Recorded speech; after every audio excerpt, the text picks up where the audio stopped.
ഇത്തവണ ഫെബ്രുവരി മുതൽ തന്നെ വേനലിന് സമാനമായ ചൂട് സംസ്ഥാനത്ത് അനുഭവപ്പെടുകയാണ്. ഈ വർഷം ഏറ്റവും ഉയർന്ന താപനിലയായ 42 ഡിഗ്രി സെൽഷ്യസ് കണ്ണൂരിലാണ് രേഖപ്പെടുത്തിയത്. ഫെബ്രുവരി മാസം മുതൽ തന്നെ വേനലിന് സമാനമായ കനത്ത ചൂട് സംസ്ഥാനത്ത് അനുഭവപ്പെട്ടു തുടങ്ങി. തുടർച്ചയായ ദിവസങ്ങളിൽ കണ്ണൂർ, പാലക്കാട്, തൃശൂർ ജില്ലകളിൽ 40 ഡിഗ്രി സെൽഷ്യസിന് മുകളിൽ താപനില എത്തി. രാജ്യത്ത് തന്നെ ഏറ്റവും ഉയർന്ന താപനില ദിവസങ്ങളോളം കേരളത്തിലായിരുന്നു. ഇതുവരെയുള്ള കണക്ക് പ്രകാരം 42 ഡിഗ്രി സെൽഷ്യസിന് മുകളിൽ കണ്ണൂർ എയർപോർട്ടിൽ താപനില എത്തി. താപനിലയും അന്തരീക്ഷത്തിലെ ജലബാഷ്പത്തിന്റെ അളവും അനുഭവപ്പെടുന്ന ചൂടിന്റെ അളവ് മാറും. ദുരന്ത നിവാരണ അതോറിറ്റി ഹീറ്റ് ഇൻഡെക്സ് പ്രകാരം തിരുവനന്തപുരം, കോഴിക്കോട് ജില്ലകളിലെ ചില ഭാഗങ്ങളിൽ 54 ഡിഗ്രി സെൽഷ്യസിന് മുകളിലായിരുന്നു ചൂട് അനുഭവപ്പെട്ടത്. ആലപ്പുഴ, പത്തനംതിട്ട ജില്ലകളിലും കനത്ത ചൂട് ലഭിച്ചു. 2023 ആരംഭിച്ച ശേഷം ഉയർന്ന താപനിലയിൽ ഏറ്റവും കൂടുതൽ ദിവസവും സാധാരണയിൽ കൂടുതൽ വർധനവുണ്ടായത് കോട്ടയം, കോഴിക്കോട് ജില്ലകളിലായിരുന്നു. കഴിഞ്ഞ 70 ദിവസത്തിൽ 67 ദിവസവും 2 ജില്ലകളിലും സാധാരണയിൽ കൂടുതൽ ചൂട് രേഖപ്പെടുത്തി. കണ്ണൂർ ജില്ലയിലും സാഹചര്യം വ്യത്യസ്തമല്ല. എന്നാൽ പൊതുവെ ഏറ്റവും കൂടുതൽ ചൂട് രേഖപ്പെടുത്താറുള്ള പാലക്കാട് ജില്ലയിൽ ഈ വർഷം സാധാരണയിൽ കൂടുതൽ ചൂട് രേഖപ്പെടുത്തിയത് ആകെ 9 ദിവസം മാത്രമായിരുന്നു. ന്യൂസ് 18 തിരുവനന്തപുരം. സംസ്ഥാന ദുരന്ത നിവാരണ അതോറിറ്റിയുടെ ഹീറ്റ് ഇൻഡെക്സ് അഥവാ താപസൂചിക പ്രസിദ്ധീകരണം താൽക്കാലികമായി നിർത്തി. നിലവിലെ രീതി തെറ്റിദ്ധാരണ ഉണ്ടാക്കുന്നുവെന്നാണ് വിശദീകരണം. 2 ദിവസം മാത്രമാണ് താപസൂചിക പ്രസിദ്ധീകരിച്ചത്. ഉമേഷ് ബാലകൃഷ്ണൻ ചേർന്നു. ഉമേഷ്, ഈ 54 ഡിഗ്രി വരെയൊക്കെ ചൂട് രേഖപ്പെടുത്തി എന്ന തരത്തിൽ വിവരങ്ങൾ പുറത്തു വന്നിരുന്നു.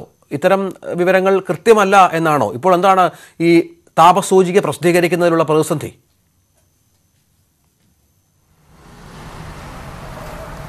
താപസൂചിക പ്രകാരം 9-ാം തീയതി തിരുവനന്തപുരം, കോഴിക്കോട് ജില്ലകളിലെ ചില ഭാഗങ്ങളിൽ 54 ഡിഗ്രി സെൽഷ്യസിന് മുകളിൽ ചൂട് അനുഭവപ്പെട്ടു എന്നതായിരുന്നു താപസൂചികയിൽ പറഞ്ഞത്. അതുകൂടാതെ തിരുവനന്തപുരം, കോട്ടയം, പത്തനംതിട്ട, ആലപ്പുഴ ജില്ലകളിലെ ആലപ്പുഴ കൂടാതെ കോഴിക്കോട് ജില്ലകളിലെ ചില ഭാഗങ്ങളിൽ 45 മുതൽ 54 ഡിഗ്രി സെൽഷ്യസ് വരെ താപനില രേഖപ്പെടുത്തിയതിനെ ഓറഞ്ച് അലേർട്ടും ഓറഞ്ച് കളർ കൊണ്ടും മാർക്ക് ചെയ്തിരുന്നു. അത്തരത്തിലൊരു മാപ്പ് 9-ാം തീയതിയാണ് ആദ്യമായി പ്രസിദ്ധീകരിച്ചത്. അതിനുശേഷം 10-ാം തീയതിയും പ്രസിദ്ധീകരിച്ചു.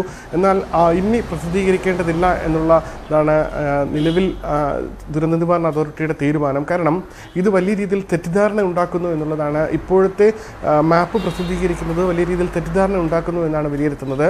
കാരണം ഈ 54 ഡിഗ്രി സെൽഷ്യസ് എന്ന് പറയുമ്പോൾ അത് നേരത്തെ പറഞ്ഞതുപോലെ ആ പ്രദേശത്തെ താപനില, ആ പ്രദേശത്തെ ജലബാഷ്പത്തിൻ്റെ അളവ് അല്ലെങ്കിൽ ആപേക്ഷിക ആർദ്രത, ഇവ രണ്ടും മനുഷ്യന് അനുഭവപ്പെടുന്ന രീതി, ഇവയെല്ലാം ചേർത്തിട്ടാണ് അത്തരമൊരു ചൂട് അനുഭവപ്പെടുന്ന കണക്കിലേക്ക് എത്തുന്നത്. പക്ഷേ 54 ഡിഗ്രി സെൽഷ്യസ് ചൂട് ഒരു മനുഷ്യന് അല്ലെങ്കിൽ ആ പ്രദേശത്ത് അനുഭവപ്പെട്ട് കഴിഞ്ഞാൽ, ആ പ്രദേശത്തെ മനുഷ്യന് അനുഭവപ്പെട്ട് കഴിഞ്ഞാൽ അത് വലിയ രീതിയിലുള്ള ആരോഗ്യ പ്രശ്നങ്ങൾ ഉണ്ടാക്കും. എന്നാൽ അത്തരത്തിലുള്ള ആരോഗ്യ പ്രശ്നങ്ങളൊന്നും ആ പ്രദേശത്ത് റിപ്പോർട്ട് ചെയ്തിട്ടില്ല. അതുകൊണ്ട് തന്നെ ഇത് അനുഭവപ്പെടുന്ന അല്ലെങ്കിൽ ആ സാഹചര്യത്തിൽ അനുഭവപ്പെടുന്ന ഒരു രീതിയാണ്. പക്ഷേ വരും ദിവസങ്ങളിൽ വേനൽ മഴയെല്ലാം കിട്ടിത്തുടങ്ങിക്കഴിഞ്ഞാൽ ഈ ആർദ്രത കുറച്ചുകൂടി കൂടും.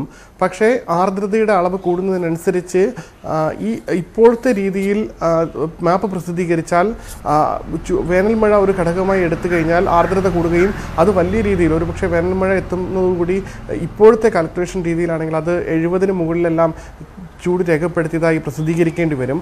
അതുകൂടി കണക്കിലെടുത്താണ് ഇപ്പോഴത്തെ ഈ ഹീറ്റ് ഇൻഡെക്സ് പ്രസിദ്ധീകരിക്കുന്ന രീതിയിൽ മാറ്റം വരുത്താൻ തീരുമാനിച്ചിരിക്കുന്നത്. താൽക്കാലികമായി ഇപ്പോൾ നിർത്തിയിരിക്കുന്നു ഹീറ്റ് ഇൻഡെക്സ് പ്രസിദ്ധീകരിക്കുന്ന തീരുമാനം. അത് കൂടുതൽ ചർച്ചകൾക്ക് ശേഷം വിദഗ്ധരുമായി അടക്കം കൂടുതൽ ചർച്ച നടത്തിയതിനു ശേഷം മാത്രമായിരിക്കും ഇനി ഹീറ്റ് ഇൻഡെക്സ് പ്രസിദ്ധീകരിക്കണമോ എന്നുള്ള കാര്യത്തിലൊരു തീരുമാനമെടുക്കുക.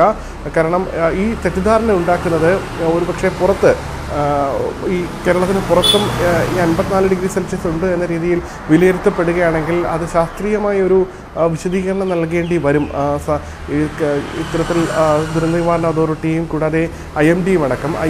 അതുകൊണ്ട് തന്നെ ഇനി വരും ദിവസങ്ങളിൽ IMD നൽകുന്ന ഡാറ്റ, അതായത് കൃത്യമായി അതായത് കേന്ദ്ര കാലാവസ്ഥാ വകുപ്പ് ഓരോ വിവിധ പ്രദേശങ്ങളിലെ താപനില രേഖപ്പെടുത്തി അത് എല്ലാ ദിവസവും വൈകിട്ട് പ്രസിദ്ധീകരിക്കുന്നുണ്ട്. ആ പ്രസിദ്ധീകരിക്കുന്ന രേഖ അതിൻ്റെ കണക്ക് മാത്രം ഒരു ആധികാരിക രേഖയായി എടുത്ത വാർത്താക്കുറിപ്പായി നൽകിയാൽ മതി എന്നാണ് തീരുമാനം. എന്തായാലും IMD കൊടുത്ത വിവരങ്ങൾ പ്രകാരമാണെങ്കിലും സംസ്ഥാനത്ത് പല ഭാഗങ്ങളിലും 40 ഡിഗ്രി സെൽഷ്യസിന് മുകളിൽ താപനില രേഖപ്പെടുത്തുന്നുണ്ട് എന്നുള്ളതാണ് ഒരു വസ്തുത. പ്രത്യേകിച്ച് കണ്ണൂർ, കാസർഗോഡ്, പാലക്കാട്, തൃശ്ശൂർ ജില്ലകളിലടക്കം പല ഘട്ടങ്ങളിലും, അതായത് ഫെബ്രുവരി മുതൽ ഈ മാർച്ച് തുടങ്ങിയതുവരെയുള്ള കണക്കുകൾ പരിശോധിച്ചപ്പോൾ തന്നെ ഏറ്റവും കൂടുതൽ ചൂട് കണ്ണൂർ എയർപോർട്ടിൽ രേഖപ്പെടുത്തിയിരുന്നു. അത് 42 ഡിഗ്രി സെൽഷ്യസിന് മുകളിലായിരുന്നു കണ്ണൂർ എയർപോർട്ടിൽ താപനില രേഖപ്പെടുത്തിയത്. എന്തായാലും സംസ്ഥാനത്ത് ഈ ഹീറ്റ് ഇൻഡെക്സ് പ്രസിദ്ധീകരിക്കുന്നതിന് മാത്രമേ താൽക്കാലികമായി നിർത്തിയിട്ടുള്ളൂ. പക്ഷേ അനുഭവപ്പെടുന്ന ചൂട് എന്തായാലും കുറയില്ല എന്ന് തന്നെയാണ് വിദഗ്ധർ പറയുന്നത്. വരും ദിവസങ്ങളിൽ വലിയ രീതിയിൽ ചൂട് അനുഭവപ്പെടാൻ സാധ്യതയുണ്ട്. ഈ ചൂട് നിലവിൽ അനുഭവപ്പെടുന്ന ചൂട് വരും ദിവസങ്ങളിൽ കുറച്ച് കൂടും.